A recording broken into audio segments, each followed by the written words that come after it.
Okay, picking up on our exponential equations is the last section of this dealing with exponential regressions. Okay, so going all the way back to when we were talking about linear equations, and even now, I wanted you all to look at table or a chart to see patterns, because patterns are very important. So what I mean by this is if I'm looking at my x value is going up by 1. Now my y value, it's going from 2 to 4, 4 to 8, 8 to 16, which is you're doubling it. But one other method we did show you is if you took on the y values and you go across and you start at, like, say 4, and you say 4 divided by the one previous, 4 divided by 2 is 2. Then you say 8 divided by 4 is 2. And 16 divided by 8 is 2. That's also another way how you could see the pattern. Now, as far as my exponential equation goes, this would be y of x, because y is on the bottom, x is in parentheses, that's on top, equals, now my initial value is when x is 0, that is this value right here. So that is my a, because remember, this is an a, b to the x format. So my a would be 2. My b is this right here. It's, what is it doing? It's doubling. Raised to the x power. So this is my true equation. Now, exponential regression is a little bit different than exponential.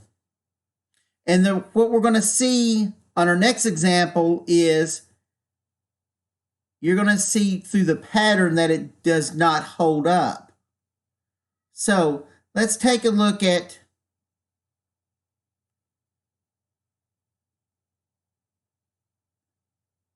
number 2. Okay, let's take a look at number 2.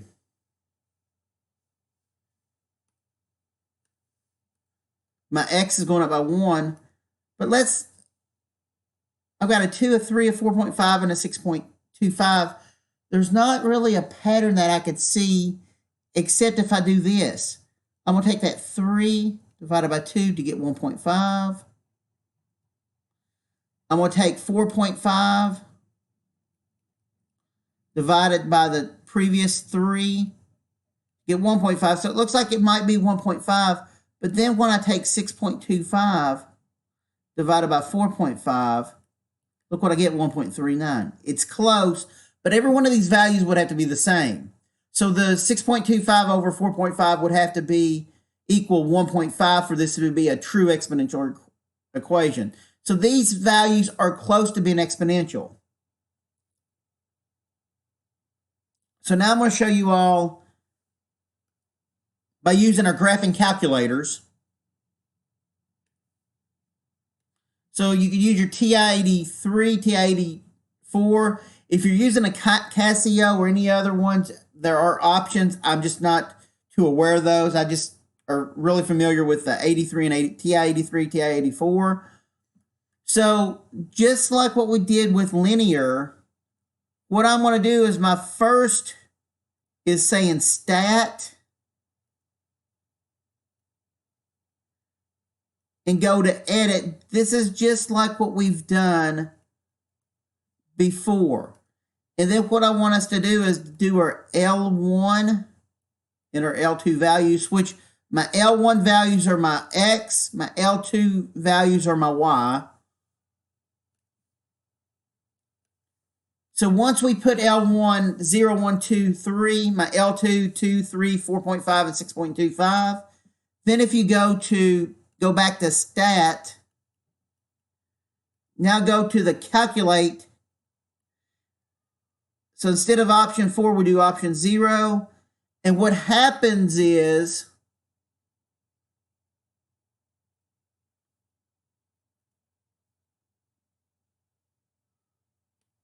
it spits you out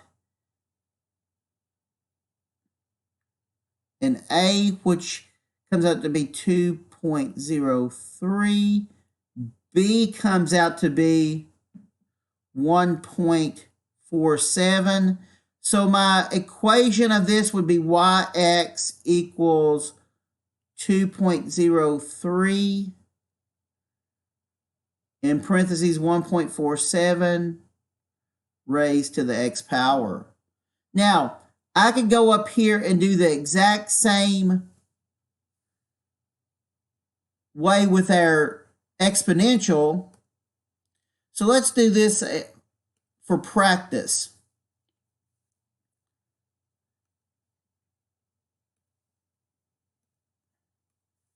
Okay, so remember, you go to Stat,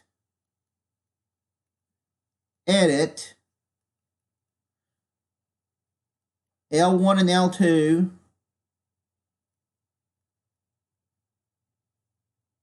So my L1 values, you type in 0, 1, 2, 3. My Y, or L2 values are my Y values, which are 2, 4, 8, and 16.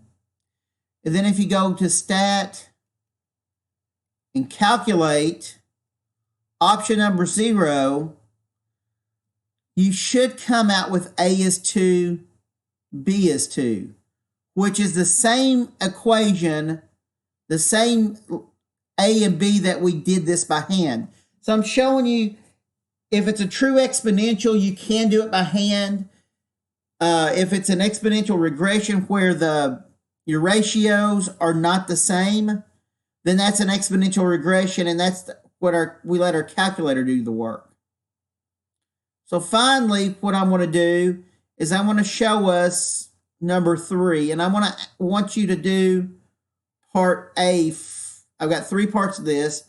I'm going to show you all part A, and then we're going to go do B and C. So if you want to pause this and then unpause and come back for my explanation just to see if we did this correctly. Okay?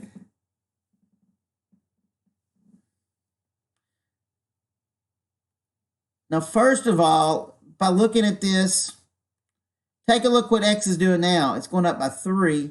But look at our y's. There's not really a pattern here.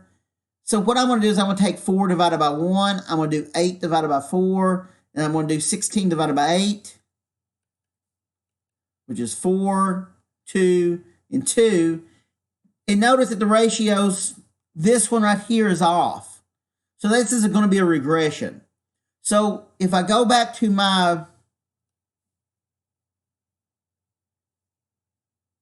I'll write this one more time. Stat, Edit, put in our L1 and L2s. Then if I go to Stat, calculate option 0, what happens is I do get an A value, which is 0.5, a B value, which is 1.35,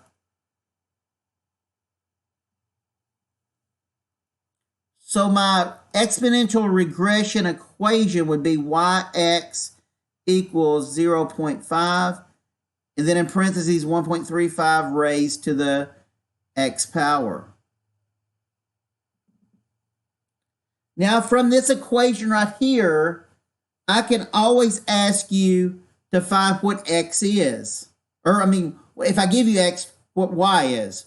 So now what I'm going to do is I'm going to ask you what happens when y of x, in this case, is 6, x is 10, x is 15, and x is 12.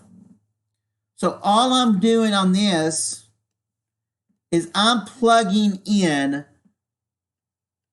let me write this down really quick.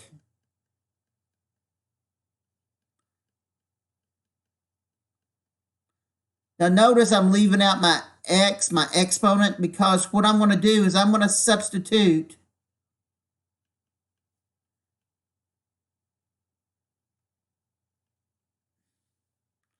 my 6 because I'm trying to find out my 10, my 15, and my 12.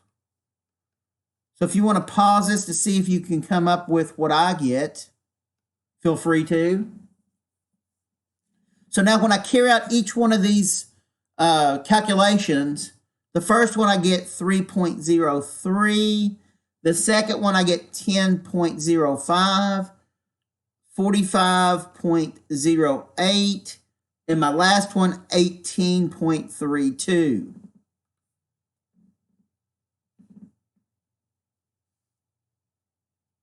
Now my last one. What happens if I give you y of x equals 8, and I want you to find it? How do we approach this? Now, the common mistake will be to put 8 in for our x for our exponent. I don't know how many times I've seen it on tests and on finals, or even quizzes, that's what we do. But remember way back when we talked about linear equations, if you look on your graphing calculator at whether you're using your TI-83 or TI-84, if you go to that y equals at the very top left, all I'm doing is I'm going to say y1 and y2. My y1 is my original equation. Now, a side point note is if you have any problems dealing with, instead of x as your exponent, if you use m, n, any kind of variable, on your graphing calculators, make sure you use x. Now, what are we trying to find? Well, my y2, I'm going to set that equal to 8. So we still, scroll back up just a little bit, we still use the same way, the same approach, how we do with linear equations. So what I'm going to do is I want to go to, first of all, I'm going to go to second, and at the very top is trace, and that brings up my calculate option. Now, once you do this, you've got several options for this. I want you, if you can recall, I want you to use option number 5, which is intersect.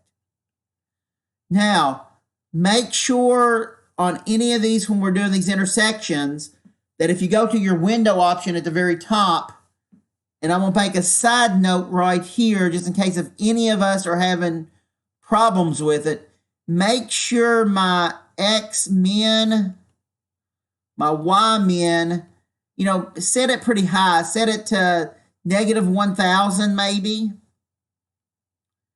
And my x max and my y max, set it to +1000. So when you hit this option number 5 at intersect, you'll go through, it will say something like first curve, you hit enter, second curve, you hit enter, it'll say guess, you hit enter, and then you want it to say intersection. And in this case, the intersection point, what I'm looking for is x is going to be 9.24. And to check your work, all you have to do is take your 9.24, plug it into this original x value from our exponential regression equation, and you should get it close. It's not going to be exactly 8, and the reason being is because we're rounding, but it should be pretty close to it. Now, from this point, this is where we should be doing our web assigned number 13 homework. I hope this does help. And in the next few days, I will be putting out some more videos. If anybody's looked at the study guide and you've seen some logarithms and stuff, that's what I'm getting to. Logarithms and exponential equations on my next set of videos. Thank you for listening, and you will hear from me soon.